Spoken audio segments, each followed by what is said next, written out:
Hello, I am Red Mage, and welcome to a Magic the Gathering video featuring the color red. In today's video, we're going undefeated with Mono Red Aggro in top 1% Mythic. This is a list that I've been tuning for months as new sets have come out, and is updated most recently with Inti, Seneschal of the Sun. You can see just from reading the card that it is clearly powerful.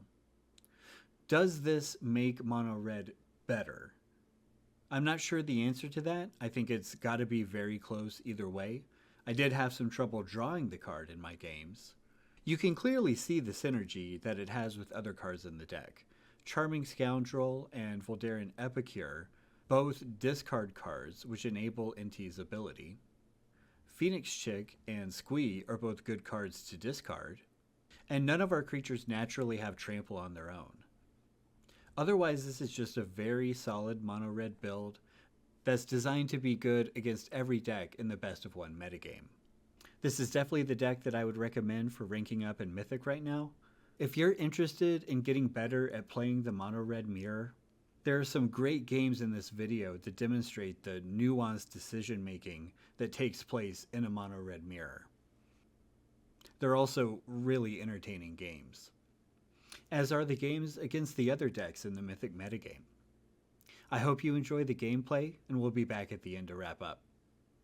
This is a good hand. Classic triple 1-drop.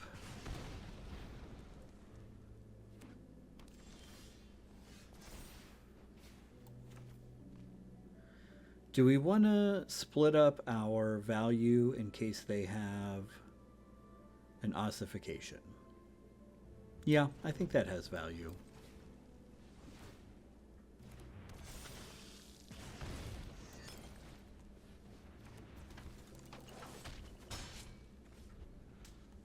We're giving up 1 point this turn. Oh, okay. So this is not green-white enchantments. But that's all right.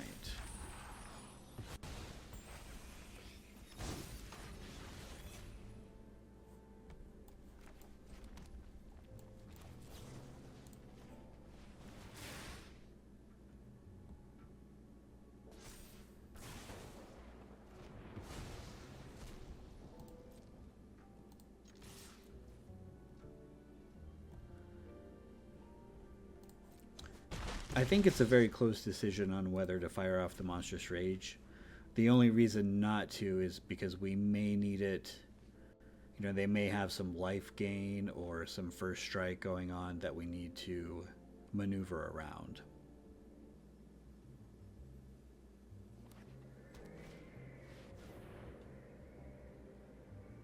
Okay, Lauren can kill Kumano,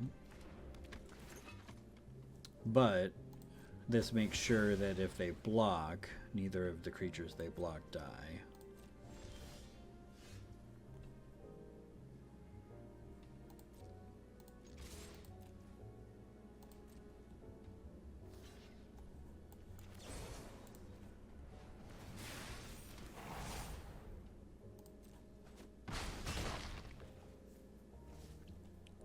And I think we saved the Witchstalker Frenzy for next turn if they play a bigger creature. Like that.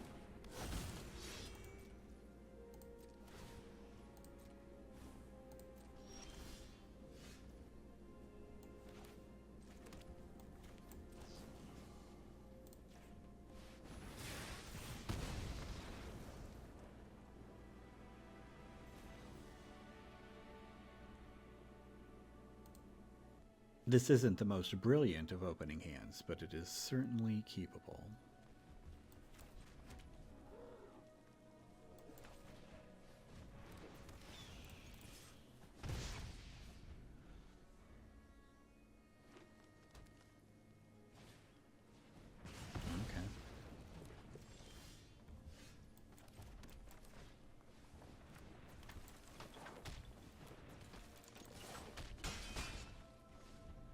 Definitely a very good draw.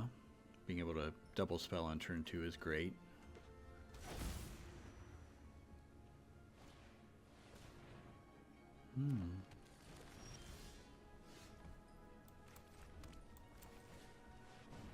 Well, I haven't seen any dinosaur decks. I was going to say I haven't seen any dinosaur decks playing Brotherhood's End, and it looks like they also do not.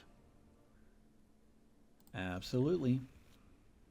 It's nice to have the option too to either do Feldon or Swiftspear plus play with fire if they play something we want to kill on turn 1.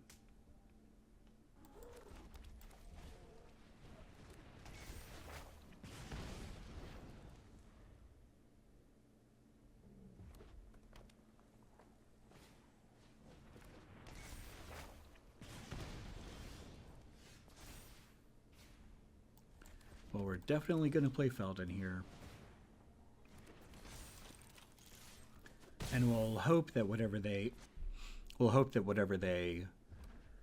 cast is 1 toughness. It is not.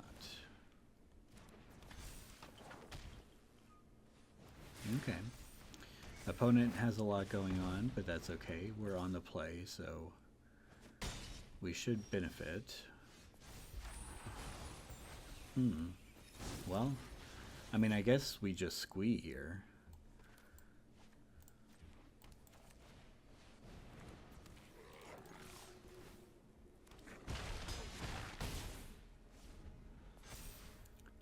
We have Mega Lethal if they just attack all. They won't. I mean, we have Lethal on board, so...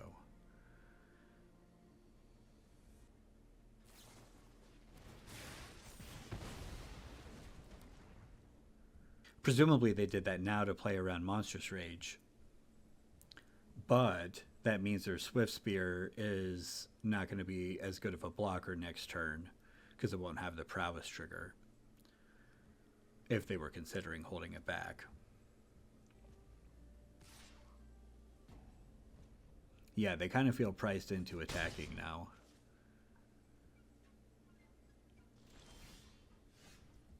Okay. I don't see how we do anything other than just attack with everything.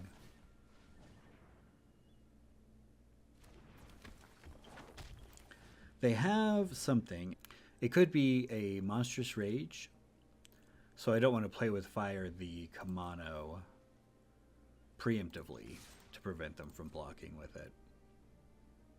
This is lethal, so I'm gonna wait to cast the play with fire in case they go after the Swiftspear.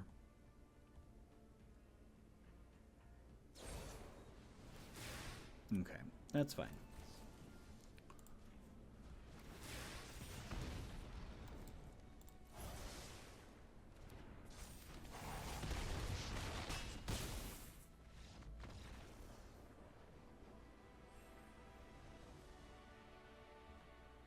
So what I'm talking about there is that if we fire off that play with fire right there, they can kill the Swiftspear if they had a play with fire with the prowess trigger on the stack.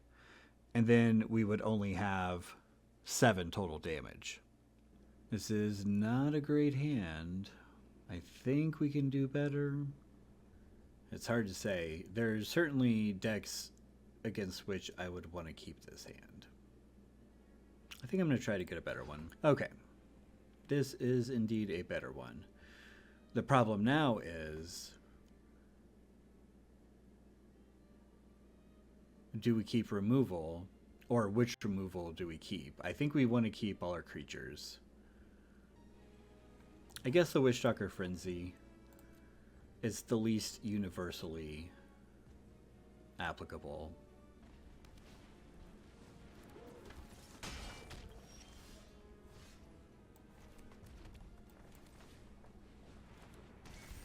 It's tempting to play with fire the Swiftspear, especially on the draw.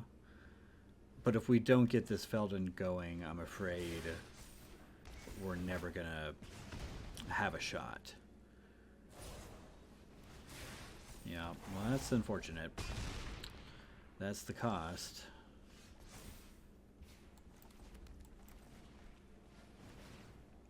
I mean, we have a great draw. The problem is we're almost certainly going to be dead the turn after we play Goddric.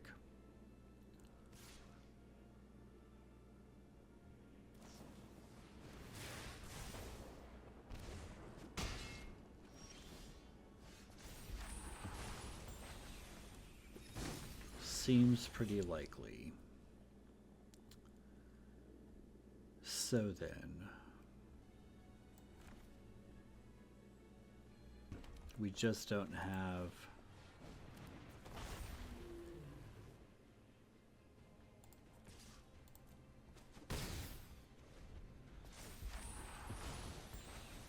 if we can survive this turn, we can maybe pull something out. But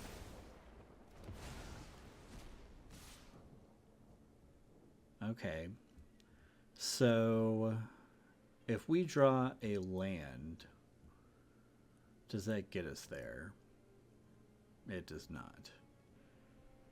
All right, so we'll block then.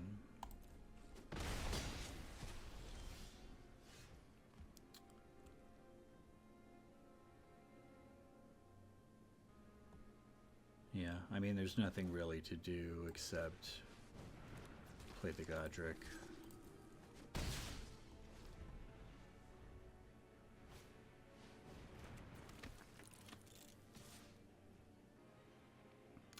Monstrous Rage plus Play with Fire, does that get us there? It's 6, 8. They would have to chump.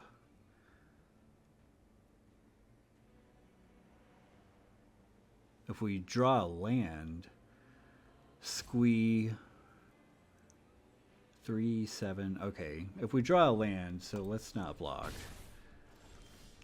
There it is.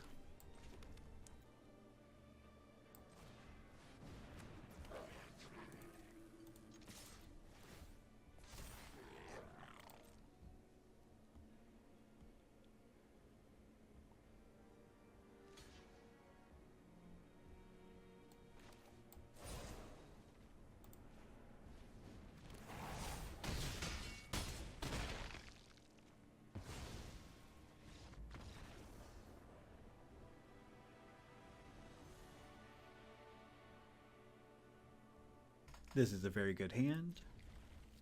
1, 2, 3 curve if we draw a land, or removal if we don't.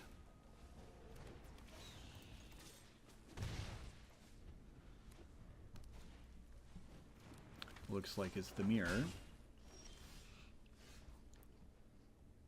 Okay. So I think drawing Monstrous Rage means we definitely want to play with fire, the Swiftspear, and just Monstrous Rage, the Phoenix chick.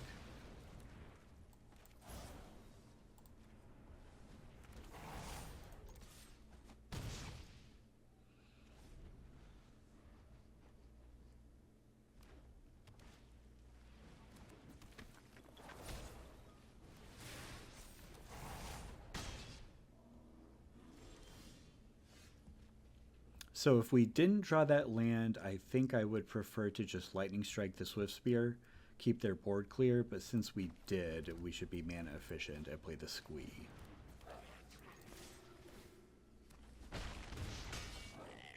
And because the Squee deals increasing damage every turn that is attacks. Okay. They're going to hold back. Well, that makes it pretty clear.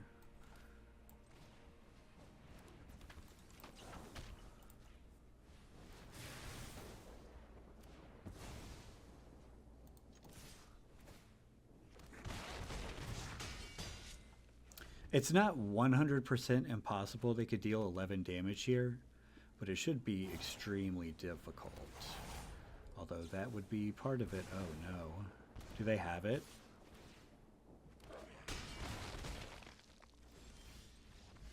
Wow, that was so close.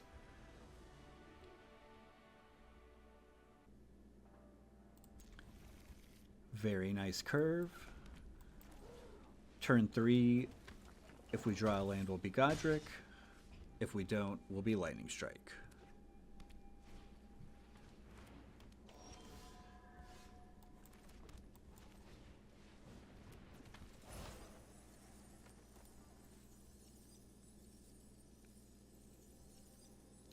Maybe we should make a treasure to guarantee Goddric.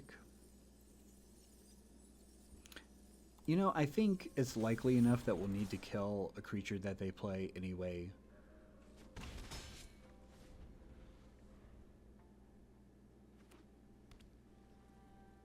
And if not, it should mean we're in a good spot. Yeah, exactly.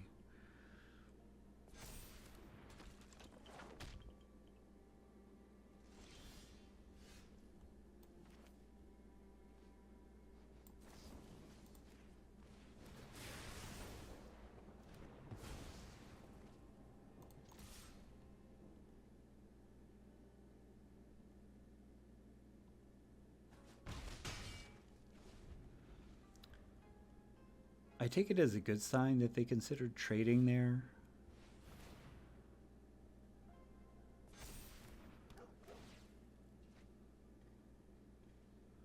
Missing a land drop, eh? Well, then we just kill this thing and keep plowing.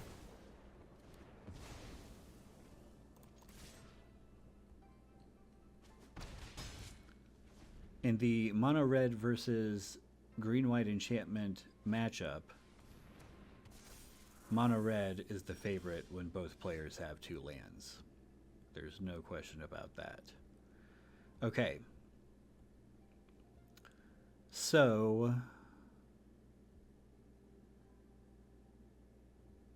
I think it's just Kumano Phoenix check. That seems good to me.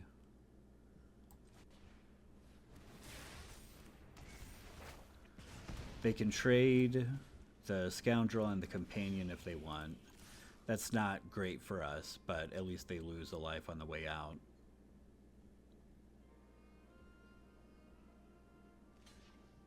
Okay.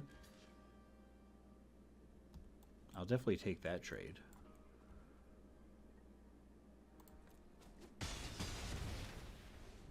That means they're just left with a 1/1 that does nothing. Mm-hmm.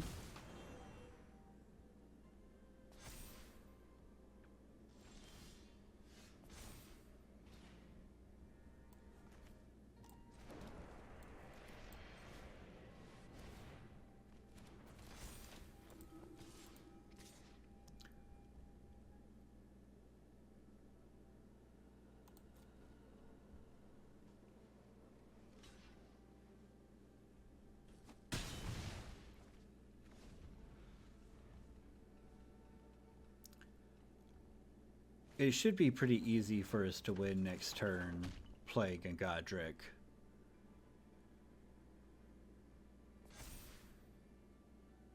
With Flip Kumano.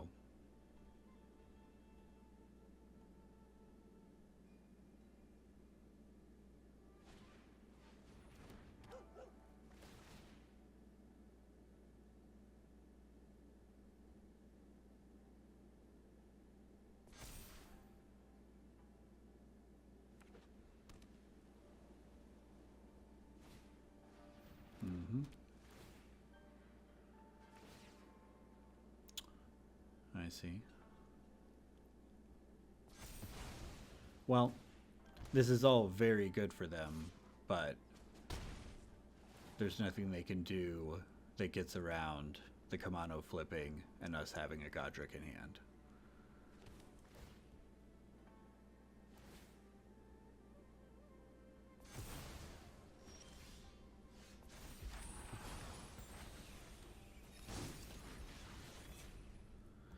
Actually, we can do it several ways.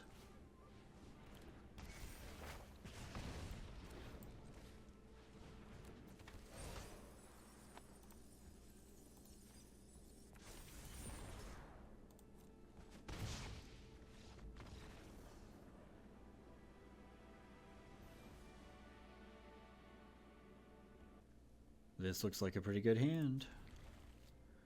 It's not the extremely powerful hands that Mono Red can have, but it's a great hand on the play especially.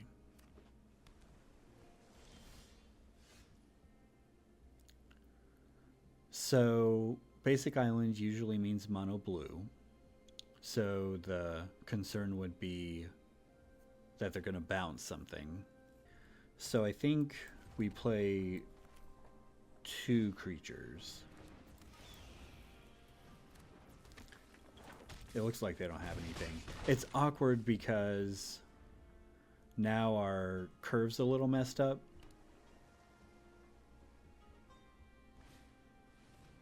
Oh, okay.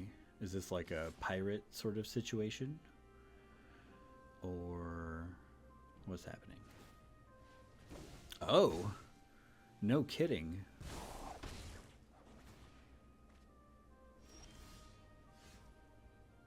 Wow. Okay. Huh.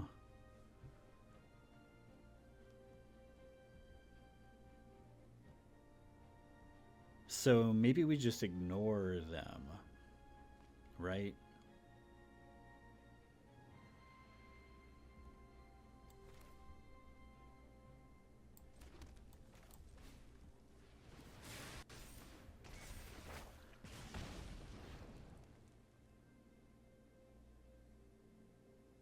I was going to play the Scoundrel, make a wicked roll, but if we Lightning Strike this turn, maybe we can draw a card with the Scoundrel, something that will finish them off well.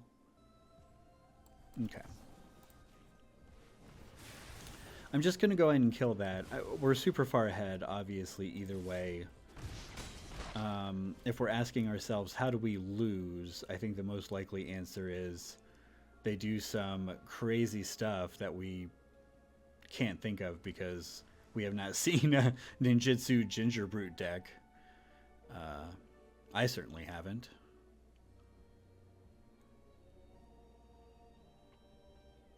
This also guarantees we have a creature for the Kumano trigger next turn. And Mono Blue doesn't want to have anything to do with it. And we're back at the end to wrap up. Somehow I didn't manage to draw Inti a single time. It's incredibly frustrating because I really wanted to check out what the card could do. But as it turns out, we don't need it to have a really great Mono Red deck. I don't think that means it shouldn't be in the deck. I think playing at least 1 copy makes sense. I was playing 2 just so I could test it more. There are lots of different ways to build Mono Red right now. The card pool is just so incredibly deep. And you could definitely play with these numbers. You could play Inti or not. You could play more Voldaren Epicures. You could play a 4th Goddric. You could play a 3rd or 4th Squee. You could go up to 4 Monstrous Rage easily. Another Feldon. I'm not playing Bloodthirsty Adversary at all. A lot of people are playing 4 of those.